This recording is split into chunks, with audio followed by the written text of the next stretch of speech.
Well,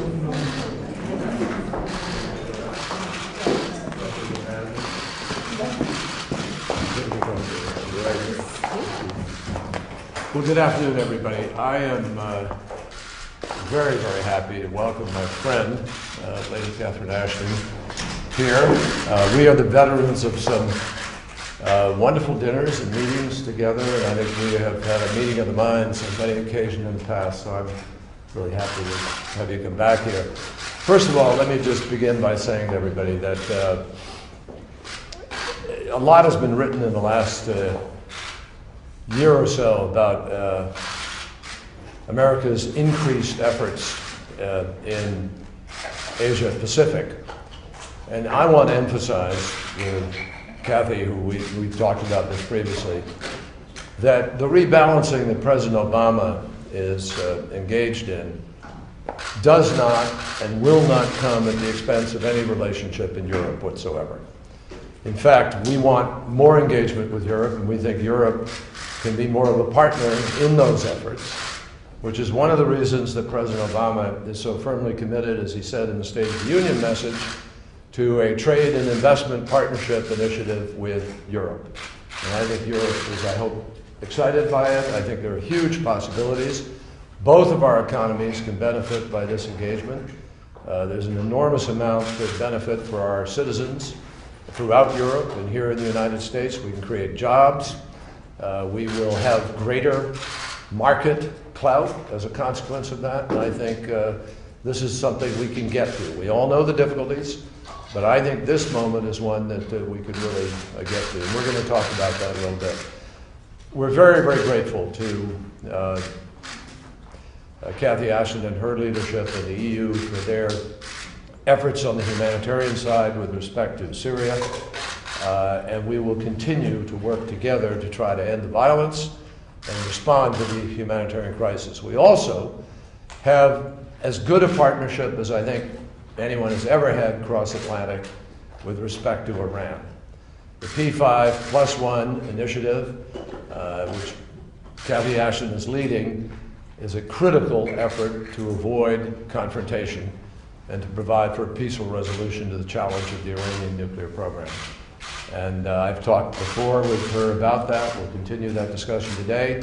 We hope that the talks in Almaty in a few days can show some further progress and perhaps open some more additional opportunities. So I wish her well in that. And I want to just congratulate her on a superb effort personally. I think she's visited the prime players in the Balkans and the Serbia-Kosovo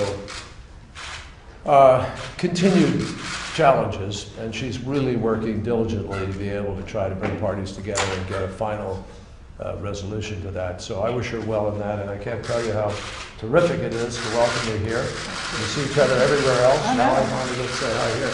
So we'd love to hear your thoughts. Well, thank you. There's nowhere better on Valentine's Day to be than in Washington, D.C. to celebrate this great partnership. And as I've said to you before, we want to be your most reliable partner. Europe and the United States share many things. We share the same values, we share the same aspirations for our people, economic and political.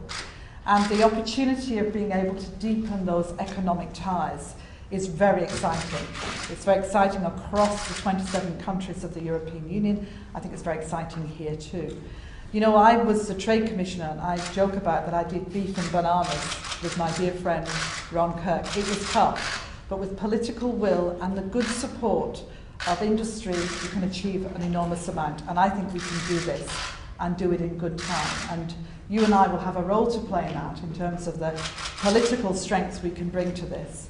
But I do think this is something that will add great value to our relationship and, as importantly, to support our economies and to support our people with jobs. And on the political front, well, it's not a surprise for me that I wanted to come here to talk to you, because next week I host the most important part of the Serbia-Kosovo dialogue, where the Prime Ministers will come for 2 days. The United States is an incredibly valuable partner in that effort. And then from there I will go to Almaty to lead the discussions with Iran. I always look for success in those, and I will do my best on behalf of the P5+1 or E3+3 as we call it. It's still 6, whichever way we do it. But it's important that we continue to try and make our efforts successful in that regard. And then so much else in our neighbourhood, particularly where we need to continue to support the people of Syria and the countries around who are now dealing with refugees coming across the border and worry about the future. And thinking too that when this violence ends, we will need to help rebuild. And of course for us too, when we think about the Middle East peace process, an issue that undoubtedly you and I will be in discussion of. But most importantly, to say congratulations to you, Secretary Kerry. It's great to see you here, and I'm so looking forward to working with you. Thank you, Kathy. I neglected to mention, and I do want to mention, the quartet component of the peace process is important, and we're going to talk about sort of how we move forward from here in the Middle East peace process. So we have a lot to talk about. We're going to get to do it. Thank you.